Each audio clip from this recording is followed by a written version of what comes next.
discipline. Now, let me go back to the question of what is money. Fundamentally, people think currency is money, but really, the academic definition of what is money is medium of exchange, a unit of account, a store of value. What is it really? Well, money is just, the most tradable good, the most durable, tradable element or unit of something that we can trade for something else of value. So in the history of the world, you go back 10,000 years, people might have traded seashells, or they traded stone coins or polished glass beads, or they might have traded arrowheads. What is the universal commodity that we know people will accept? And we use it to create a market economy, to solve the problem of coincidence of wants, right? Everybody produces something different.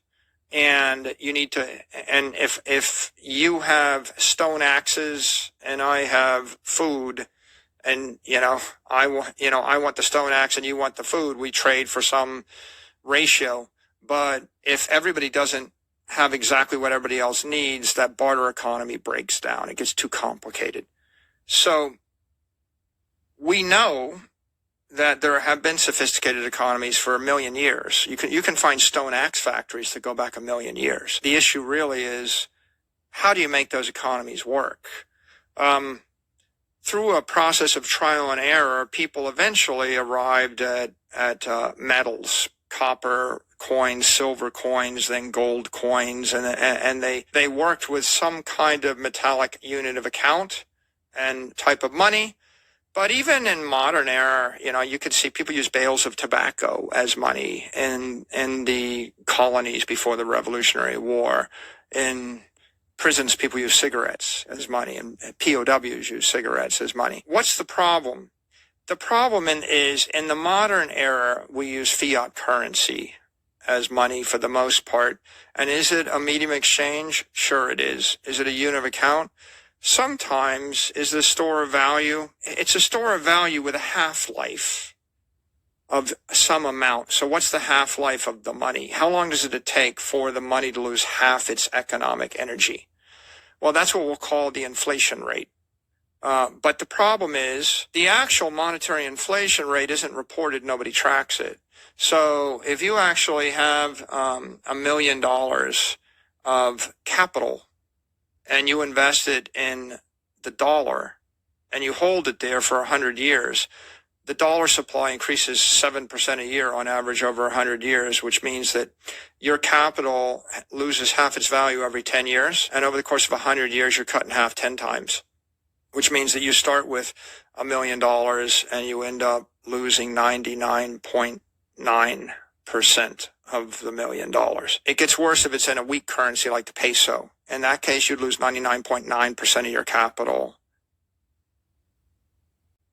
So what is capital? Economic energy, purchasing power. Most of the time when people think about money, they think about currency, but currency is an awful way to store your economic energy. So you can't really hold money very long. And then when they think about the inflation rate, they always focus upon the CPI, Consumer Price Index. That's just it's just a manufactured synthetic metric. And what is it?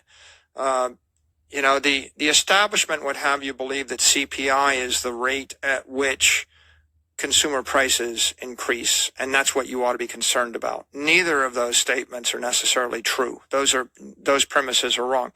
It's not the rate at which consumer prices go up, and it's not the rate you should be concerned about. It's simply the rate at which a arbitrary basket of goods defined by an economist goes up in price in a certain place. So if I define a basket of goods in Kansas and I track the price of them, then I've got a CPI for people that live in Kansas that live solely on that basket of goods. But even that's not quite true, because once I define that methodology, there's something called hedonic adjustments, which means every year or every few years or every 10 years, I can just arbitrarily take things out of the basket. Late one economist took coffee out of the basket.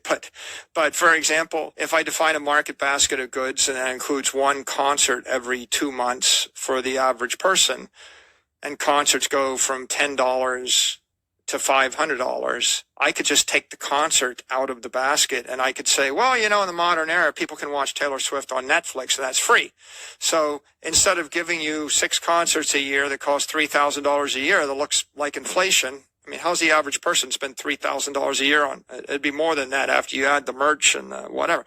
Okay, $5,000 a year on concerts. It used to cost $100. Now it costs $5,000. That's inflation. But if I just rotate that into Netflix Taylor Swift concert, not only do I not notice that everything went up to $5,000 a year, I actually announced gleefully that cost went down to go to concerts now. So conventional wisdom is people accept the conventional definition of money. They accept a certain asset as money.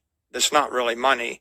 And then they accept, conventional definitions of inflation as being relevant and proper, which is neither. And then that causes them to make a whole host of mistakes like, I'm going to give you 4% interest in your bank account. The CPI is only 2, or our target is 2%. If you're getting 4%, then you're staying ahead of inflation. Well, what if the real monetary expansion rate is 12% and I'm giving you 4% or 3% after tax? Well, you're actually losing 9% of your wealth every year.